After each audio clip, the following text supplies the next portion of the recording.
Имаш ли система, която ти подсказва, когато се отклониш от твоята цел? Преди няколко дена, всъщност преди няколко дена също стана един проблем, който се оказа, че щупих един от сайтовете ми и не успях да разбера, чак 20 часа по-късно разбрах, че съм го щупил. Нормално имам разни системи, в които го засечат тези неща. А пък преди 2 седмици преди това прехвърлях същия сайт на друга система и се оказа, че съм сложил инструкции, така че търсачки да спрат да индексират сайта. И се чуя защо го няма в интернет.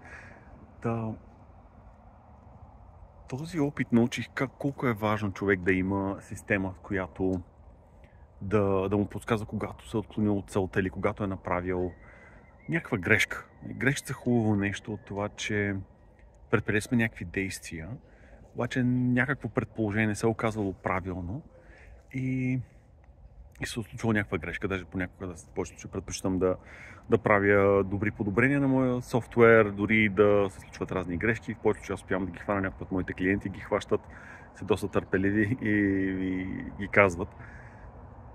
За същия начин също важи и за личния живот. Когато човек, да каже, не се чувства добре, означава, че прави нещо, което не го зарежда, не го насочва или го отклонява от целта. Може да е преяждане или прекаляване с алкохол. Всички тези сигнали хубаво е човек да ги слуша, да ги наблюдава и съвсем с търпение и доброта към себе си каже, добре, защо имах нужда да направя това нещо? Наистина ли беше нужно да пия втора бира, примерно, или да преям, или през деня не бях ли ял достатъчно, че чак ми се събра доста ядене вечерта, примерно.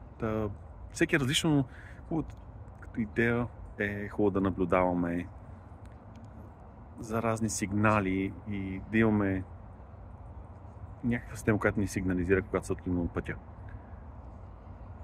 Ще се видим на върха. Бях Светли. Ако имате също хубави идеи, споделете и като коментар.